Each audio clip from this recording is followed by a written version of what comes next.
I come to the floor also to talk about a letter I got from Wyoming from a constituent. Tracy lives in Rock Springs, Wyoming, very concerned about the health care law. And it's interesting because she writes after hearing on the news last week a clip of Secretary Sebelius.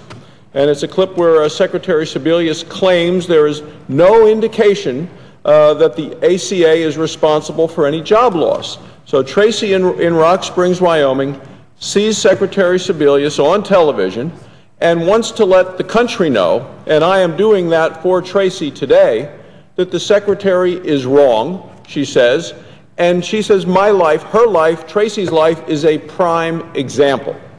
She says, let me explain just how the ACA has destroyed my life. Now, the quote that she is referencing is Secretary Sebelius last week saying there is absolutely no evidence, and every economist will tell you this. This is Secretary Sebelius saying that there is any job loss related to the Affordable Care Act. You know, it almost seems like a deliberate deception, an effort by the Secretary to mislead the American people, saying, who are you going to believe, Secretary Sebelius or your own two eyes when you see what's happening in your own communities? And that's why Tracy wrote to me from Rock Springs, Wyoming.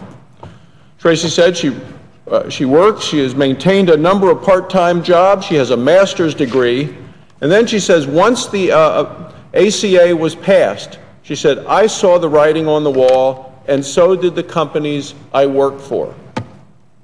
Isn't it interesting, Mr. President, that Tracy in Rock Springs, Wyoming could see the writing on the wall, the companies that she worked for could see the writing on the wall, and yet the Democrats in this body who voted for this law couldn't see the writing on the wall. She said she had health insurance and that these companies wouldn't have had to provide her with anything because she had insurance. Wouldn't have had to provide her with anything. But they didn't know who might and might not have insurance, and they weren't taking the chance that they would have to offer health care to a large number of people. So what these companies basically did, she said, was hire a specific number of individuals full-time, and thus those of us who remained part-time employees have been cut way back. Well, this is obviously impacting her wages, her take-home pay, the things that matter to her, and it seems that Democrats, including Secretary Sebelius, couldn't care less. I mean, it was interesting. I came to the floor yesterday with an article from the New York Times last week about all of these public jobs, people working for public schools, people working community colleges, sanitation workers for communities, for counties, all of these people having their hours cut, their take-home pay cut, their wages cut, and it's because of the health care law, specifically because of the health care law. So Tracy goes on to say, she says, I can't believe in a country my grandfather came to and lived the American dream is actually actively trying to prevent me from being able to do the work I want to do.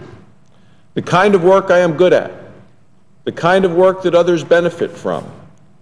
What was the comment last week about how I'm being liberated from my job to do what I truly want?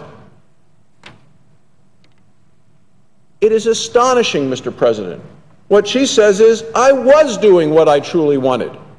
But yet, according to the Democrats, according to Nancy Pelosi, the former Speaker of the House, she's now being liberated from the job to do what she truly wants to do. When you have somebody with a master's degree, someone who loves to teach, now not being able to do what she truly wants to do.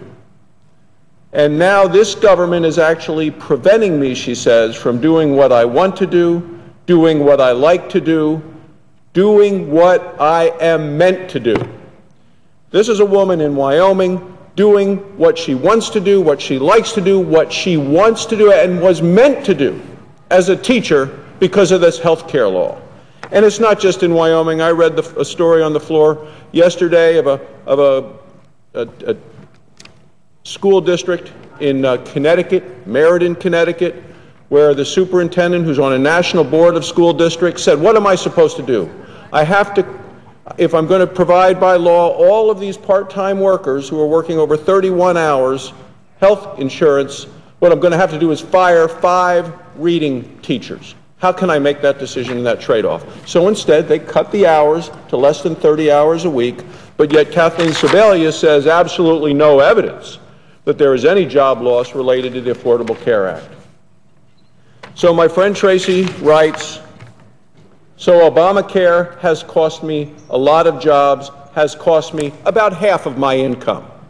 When the President of the United States is saying we need to raise the minimum wage, why is the President of the United States ignoring Tracy and her income and her wages and her take-home pay?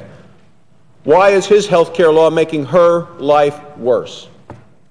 She said, so Obamacare has cost me a lot of jobs, half of my income, and by the way, she said, I was one of those taxpayers that don't have any deductions generally to take other than my home mortgage. So when you used to get a lot of taxes from me by decreasing my income in half, said your tax revenue is decreasing as well. So next time Secretary Sebelius claims that there are no indications of any job loss, you can tell her that I have lost multiple jobs and I am not being liberated. That's what the American people are facing, Mr. President. That is what the President of the United States denies every day when he refuses to give voice to the suffering that his health care law is causing all across this country in all 50 states. And it's time that we work together and get solutions for the health care needs of this country and not continue under what is happening with the President's health care law, which case after case after case is not giving the American people what he promised them, is giving them a lot worse, and is hurting their lives, is hurting their health, and is hurting their take-home pay. Thank you, Mr. President. I yield the floor.